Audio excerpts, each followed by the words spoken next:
मानव हृदय का नामांकित चित्र बनाओ तो ऐसा फोटो आएगा। कई बार आपको बताया मानव हृदय का नामांकित चित्र। हृदय में जो होता है 4 गो कोष्ठक होता है। कितना कोष्ठक होता है?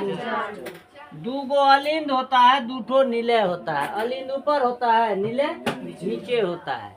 हृदय का काम है शरीर के रक्त को पंप करना। ठीक है, शरीर के विभिन्न भागों से रक्त आता है। इसमें किसमें आता है? शिरा के माध्यम से आता है दायां अलिंद में। ये है दायां अलिंद, कई बार पढ़ाए हैं। दायां अलिंद, ये है बायां अलिंद। ये ब्लड जो है शरीर में अशुद्ध जितना रक्त है, अशुद्ध मतलब कार्बन डाइऑक्साइड मिला हुआ, वो सारा ब्लड इस माध्यम से आता है। कहाँ? दायां भाग के अलिंद में। अलिंद में आने के बाद त्रिदली कपाट यहाँ लगा होता है अलिंद और निलय के बीच में। देखो यार, त्रिदली कपाट, इधर द्विदली कपाट। इस कपाट के माध्यम से रक्त, अशुद्ध रक्त दाएं निलय में आता है। ये दायां कौन चीज है? निलय। निलय में गिरता है अलिंद से खून। ये कपाट का काम क्या होता है? त्रिदली का अलिंद से निलय में रक्त को आने तो देता है पर वापस जाने नहीं देता है। इसमें जब भर जाता है रक्त तो पूरा दबाव जब बनता है तो यहाँ से एक नस पाइप लगा हुआ है ऐसे। ठीक है, ऐसे एक पाइप लगा हुआ है। इस छोटे टुकड़े पाइप को क्या बोला जाता है? बताओ रे, बताओ क्या नाम है? जल्दी बताओ, क्या नाम है? फुफ्फुस धमनी। शिरा में अशुद्ध खून जाता है।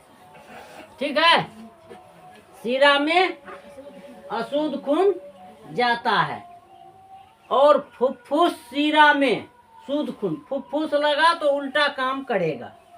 शिरा में अशुद्ध जाता है, धमनी में शुद्ध खून जाता है। तो देखो ये है फुफ्फुस धमनी। फुफ्फुस धमनी यहाँ से खून को उठा के ले गया कहाँ? फेफड़ा में। फेफड़ा 2 ठो होता है इंसान को। कै ठो होता है? 2 ठो। फेफड़ा में घुसा दिया अशुद्ध खून को। अशुद्ध खून को फेफड़ा में कौन घुसाया? तो दायां निलय। दायां निलय से कौन पाइप है? यह कौन नलिका है? फुफ्फुस धमनी। इसका नाम हम क्या रखेंगे? फुफ्फुस धमनी। फुफ्फुस शिरा नहीं। मतलब ये है शिरा, ये अशुद्ध खून को लाएगा। ये है धमनी, फुफ्फुस धमनी, जो अशुद्ध खून को ऊपर ले गया फेफड़ा में। फेफड़ा उसको शुद्ध कर दिया। नाक से हम ऑक्सीजन जो लिए तो हीमोग्लोबिन में मिक्सचर मार दिया और कार्बन डाइऑक्साइड खींच के नाक होके निकाल दिया। तो कार्बन डाइऑक्साइड बाहर गया, ऑक्सीजन घुस गया, खून शुद्ध हो गया। जब खून शुद्ध हुआ तो यहाँ से एगो पाइप से आएगा यहाँ। चलो छोटू नाम बताओ, इस पाइप का क्या नाम है? फुफ्फुस शिरा है।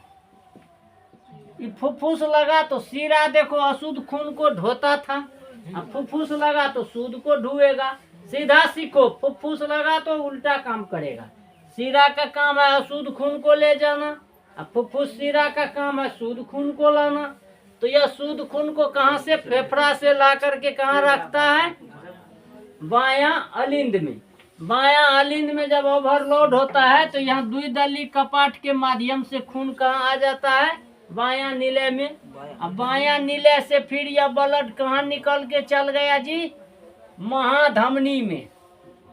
महाधमनी में चल गया। कहाँ चल गया? महाधमनी या धमनी बोलो, इसको बोलेंगे शिरा, महाशिरा। ये हो गया महाशिरा, ये हो गया महाशिरा। हाथ ऊपर करो, वो हाथ उठो, मोबाइल है। तो ये हुआ महाशिरा, ये हुआ महाधमनी। ठीक है, ये रक्त को लाती है, ये ले जाती है। कहाँ से लाती है? तो शरीर से। कहाँ ले जाती है? तो शरीर में। यह धमनी जो है शुद्ध खून को शरीर में पहुंचाता है शरीर से अशुद्ध खून को समट बटोर के लाता है हृदय में। कौन? तो महाशिरा। समझ रहा है? फुफ्फुस धमनी फुफ्फुस शिरा का क्या काम है? तो देखो, फुफ्फुस धमनी का काम है अशुद्ध खून को यहाँ लाना, फुफ्फुस शिरा का काम है शुद्ध खून को यहाँ लाना। समझ गए? आपको हम बताना चाहते हैं अब धमनी और शिरा में क्या अंतर है, दोनों पाइप में, यही सिखा रहे थे। आपको क्या सीखना है? धमनी और शिरा में क्या अंतर है, यही अब सिखाने हम जा रहे हैं। तो आपको कहना है धमनी और शिरा में निम्नलिखित अंतर है। क्या अंतर है? तो धमनी में शुद्ध खून दौड़ता है और शिरा में अशुद्ध खून दौड़ता है। एक अंतर हो गया जी। धमनी की दीवार जो होती है इसकी मोटी होती है, लचीली होती है, लाल रंग की होती है। धमनी किस रंग की होती है? लचीली होती है, मोटी दीवार होती है, ठीक है, या मुलायम लचीली होती है। चलिए इधर, शिरा जो होता है यह नीला रंग का होता है, यह कड़ा होता है, नीला रंग का होता है। इसका दीवार पतली होती है इसकी अपेक्षा। सीख गया जी। उसके बाद अगला चलो, इसमें जो ब्लड चलता है वो तेज रफ्तार में चलता है, इसका दाब अधिक है, इसमें पिकअप ज्यादा होता है। इसका जो है इसका रफ्तार कम है, इसका दाब क्या है? कम है। इसका दाब क्या है? इसमें बेसी बीपी रहता है, इसमें बीपी कम रहता है, वही बीपी हुआ ब्लड प्रेशर। ठीक है।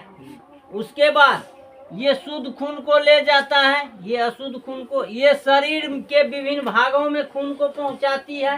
तो यह शरीर के विभिन्न भागों से खून को हृदय में लाती है। चलो, धमनी में शुद्ध खून दौड़ता है, अपवाद में है फुफ्फुस धमनी। फुफ्फुस धमनी में अशुद्ध खून दौड़ता है, धमनी में शुद्ध खून है, फुफ्फुस धमनी में अशुद्ध खून, फिर शिरा में अशुद्ध खून है, फुफ्फुस शिरा में शुद्ध खून। यही इसका अंतर है। ये आप लोग को याद करना है, परीक्षा में आएगा तो बढ़िया से लिखना है। ठीक है।